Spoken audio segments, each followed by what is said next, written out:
Hi, everybody. I'm Bill Sanders, and this is Watch Art Sci, the art and science of watch collection.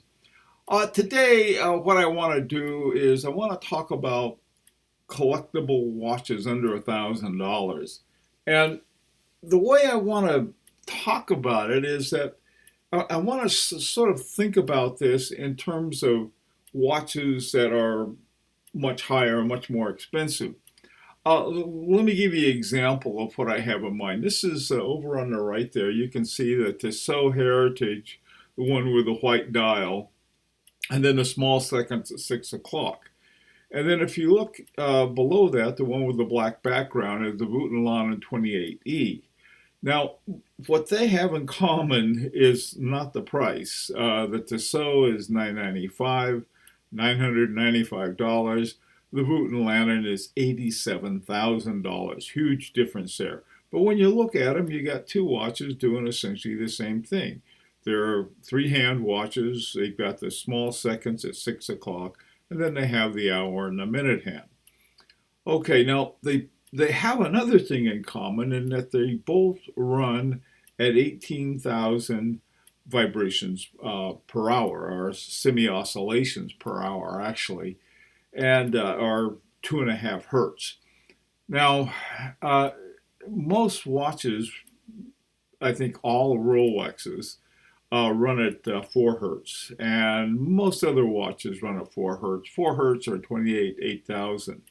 But the ones that run at a slower rate are, for some reason, used by the very top watchmakers, Carry Vuitton being one of them. They're also the top ones, not all of them, but they tend to be hand wound watches. So it's a kind of thing. Here we find something by an ETA Unitas 6498-1, and then a Vuitton 28E. So being worlds apart in prices. Okay, so I was thinking, all right, so you're starting off, you don't have a lot of money, but you want to start it with something worth starting it with. So I put down some things that I thought that would be important to look at. First of all, people usually look at the appearance of a watch. They look at the construction. It either looks sort of shoddy or looks pretty nice. In the craftsmanship, this is a little more technical, but if you turn a watch over and it has an exhibition window on the back, you can see certain things that some look better than others. Another thing is that people look at the functions. They look at the date, maybe if they have the day of the week, retrograde, some of the functions they may have. Another element they look at is what I call the chronometer, or COSC. Now, what this is basically the watch has been regulated to the point where it meets COSC standards. Another one is very popular is a chronograph, where you start and stop the timing of something. Another one is dual time, or world time, or GMT time.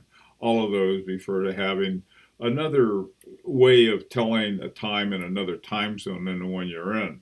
Some interesting feature. It can be any number of things. One of my watches has a bow and crown instead of the standard lugs. I like it. They have a good movement, and brand manufacturers is preferred. This is the in-house movement.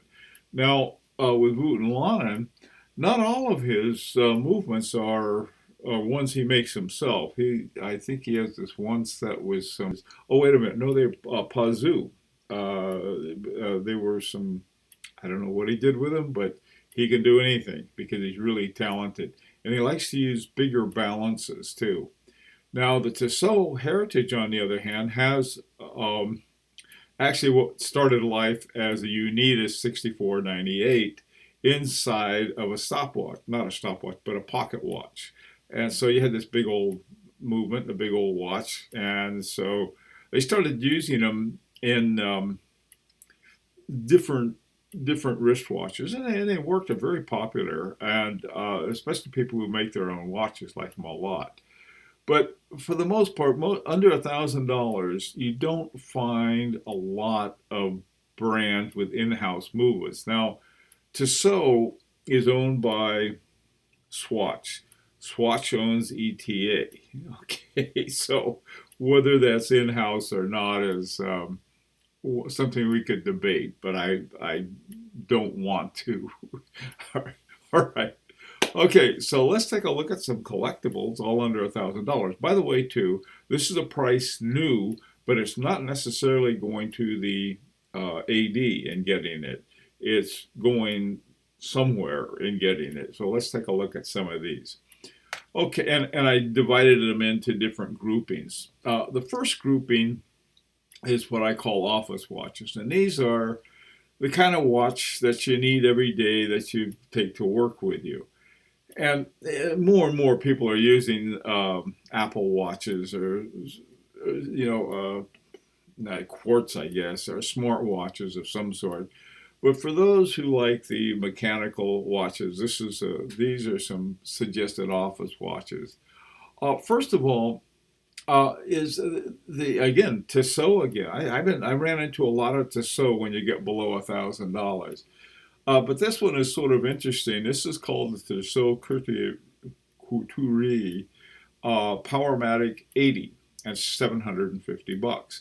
Now, if it's COSC certified, then they cost a little more with the Powermatic. What the Powermatic also has is they have below 4 hertz. They run at 3 hertz. The good thing about the lower rate is that you have less wear and tear on the parts, longer time between maintenance. And this is called the Powermatic 80 because it's for 80 hours. And so they slowed it down so they could get the whole 80 hours. The next one is the Ball Fireman Racer. Ball is best known probably for railroad kinds of watches, but the Fireman Racer, this particular one, look, it's a little nicer. You go to work and, you don't want to look show-offy, but you want to have maybe a nice timepiece.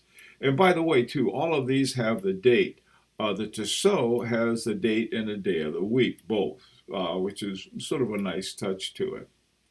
The Seiko Presage. Now, all the Seikos have Seiko movements, so they're all meet that in-house criteria, I guess. This particular one is $825. It's a nice looking watch, not too fancy, not too frivolous. So this is why I thought, well, this would be a good office watch. Now, finally, is the Shinola Runwell. And most of the Shinola Runwells were more expensive, and this one I found on one of the secondary markets. These are what some people call the street prices. Well, you're really not on the street. There's some dealer, and a lot of dealers online, where you can find a lot better prices. And that's simply usually because people don't like a certain model of a watch, and so they have to go somewhere, and they go. All right, the next group of watches, and again, this is for beginning collectors. Everything's under $1,000. These are sports watches, and looking at them, you say, oh, they don't look too sporty. It's sort of a kind of watch collector's sports watch, and not a field watch where you go out and you can sort of really get into something, or something like a Casio G-Shock, but rather a sports watch. It's more of an informal watch. Now, I put a picture of an Audemars Piguet Royal Oak down the lower left corner. That's $20,400 for their basic model Royal Oak. And Royal Oak, or Audemars Piguet came out with Royal Oak. Patek Philippe came out with the Nautilus, and I think the Aquanaut. Both of those are considered sports watches, and Vacheron Constantin 10 came out with the Overseas. So the idea of a sports watch is maybe watching sports, maybe watching it on TV or something. So I thought, well, these look like sports watches at, again, under $1,000. First of all is a Hamilton khaki field watch. Now this one I found for $475. The list price was $795. So you can really save a lot of money by shopping around. Places like Shopworn and Joma Shop, all of these places buy up watches that other people, they're trying to get. They have them in their inventory and they can't stock them. I mean, they can't sell them. The second one is a Longines Conquest. This is $995, and the list price is $12,250, $12,25. So here you have a watch that really is over $1,000, but the street price, or what you can find it for, is often considerably less. Now, again, we're running into another Tissot, but this Tissot Ballade Powermatic 80 COSC, this one I found for $995. Now, the thing remember, a COSC means that you have a better precision with a COSC because it's been tweaked more before they sell it. This is done by and this is sort of hard to say because I was going to say by the movement maker, but Tissot was involved with ETA and developing a Powermatic. So anyway, to me, this would be, of these three watches for a sports watch, probably the one I like the most would be the Ballet, but the other ones are nice ones. I like the Hamilton Khaki too. Okay, moving right along. Now, this next group of watches, the Chronograph, a lot of guys like chronographs because they think they look cool, and I guess they do.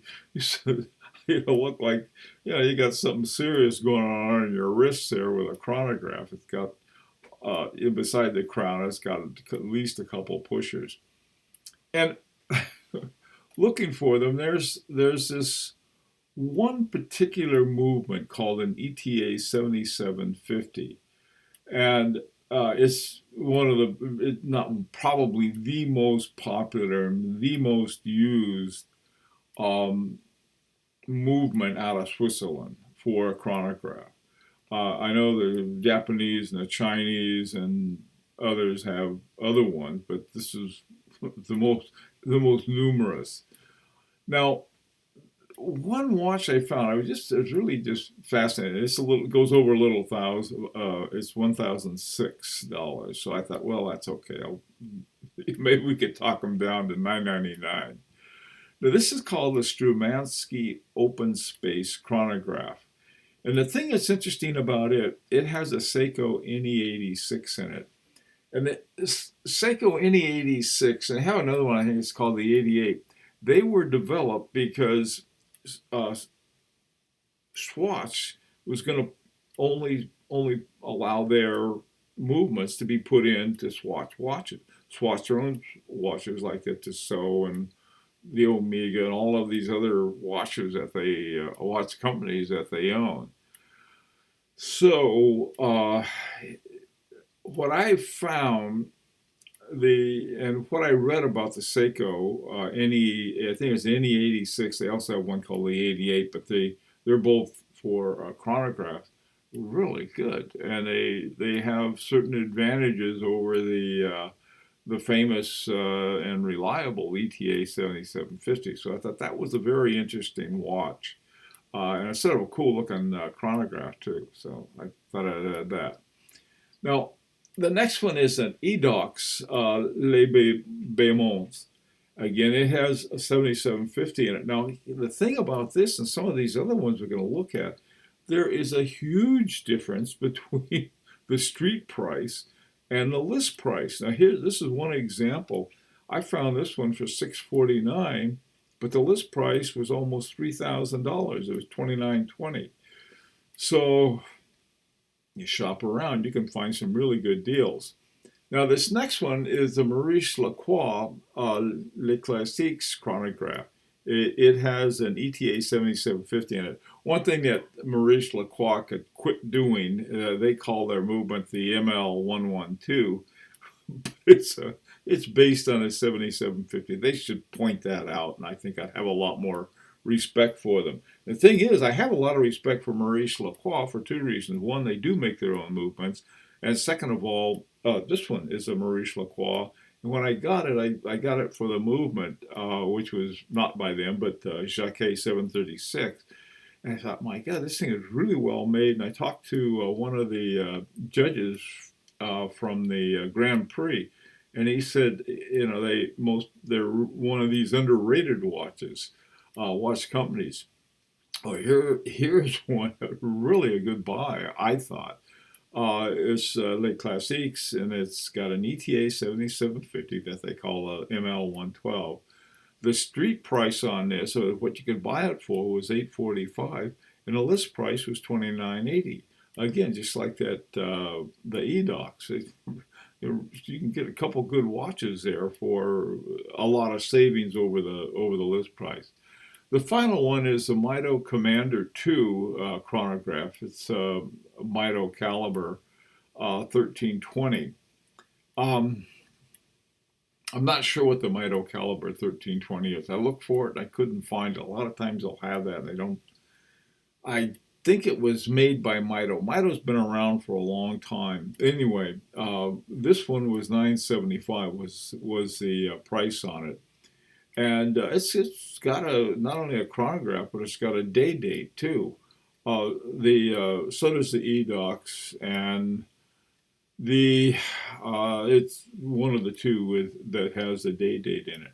Anyway, for chronograph, there's tons of chronographs, but these four I found to be pretty interesting and also pretty good buys because they're not charging way too much. Okay, now these two watches, it's looking for a travel watch, a world timer, and then a GMT. Well, I found both of them. The Again, Mito again has one called the Mito Multifort GMT automatic. Street price on this was $799, and the list price was $1250. At 9 o'clock, they have what's called T2, and then you move the outer ring with the uh, crown up around 2 o'clock, and then that becomes your time 2, and your pointer that's on the it's on 15 right now, number 15, which would be I guess it'd be 1500 hours. I'm not sure how they do that. Anyway, the that is for your other time, your GMT time. All right. So it's world timer is something I've got on my list someday. So I like that one. And again, Mito is now owned by Swatch. Now this next one, Certina, I think Certina is also owned by Swatch. This is another Powermatic 80 that I happen to like a lot. And this has got it's called the Certina DS Action GMT. Now, this one is not a COSC, okay? It's the Powermatic 80 COSC is COSC certified, and it can be called the chronometer. The street price on this, you can go buy it, is $595, and the list price is almost double that, $1,040. Again, these are some things, if you're collecting watches, watch collectors, like at least I do, and most of the guys I know, like to have different features. Now, some people like nothing but chronographs. Some people like nothing but dress watches. There's that too. But for a variety of things, I like to have at least some other ones. Working on my sports watch, I have is a pretty rough and tumble one, Seiko 5. All right, now we get to dress watches, and this was a big surprise for me. Uh, the I have both a Rado and a Raymond Weil Rado. The Rados and the Raymond Wiles both have a ETA movements in it. Wait a minute. Well, no, the Raymond Weil has a Sellita movement, Sellita SW200. I think they went over to Sellita when ETA threatened to take away their movements. Here again, you have pretty good difference between the list price and the street price. The Rado Cupole Classic is $839. The list price is $1250. And again, for our dress watch, these are getting nice. Black is very popular for a dress watch. Gray, the other one is gray, and the one in the middle is white. But I'll talk about that in a second. And then the Raymond Weil Mastro is the gray one, and its the street price is $649. The list price is $1350. Double the price. I mean, it's really, you can really find deals. Now this last one was a real surprise, and I like it. It's for a dress watch. I think it'd be a great one. It's called a Frederick Constant Slimline Heartbeat, and this is the price on this was crazy. They had it listed for $995. Now, well, they had the offer for the watch for $995. The list price is $2,150.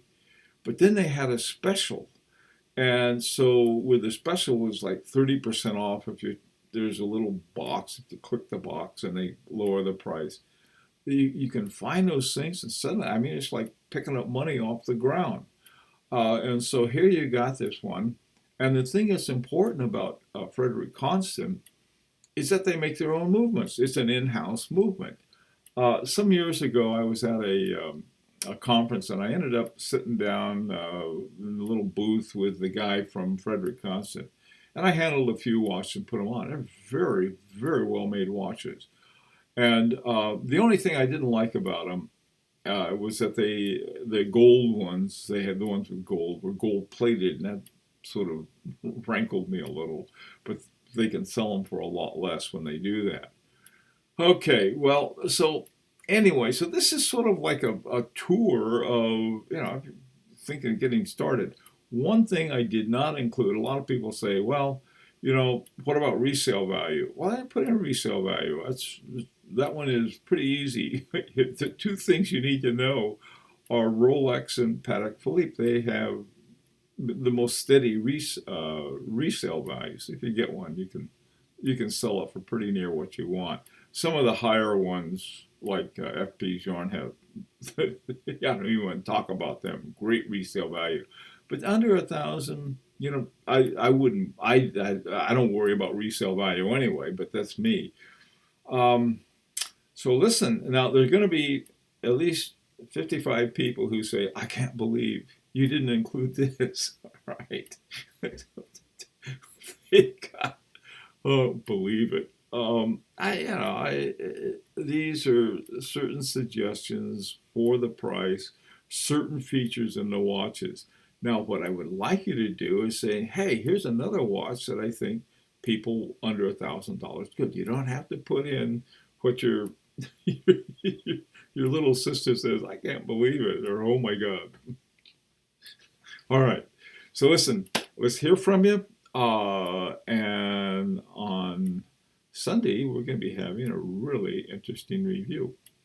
And tomorrow, on Saturday, we'll have our live streaming. Hope to see you there. Till then, this is Bill Sanders for Watch Art Site of the Art and Science of Watch Collection.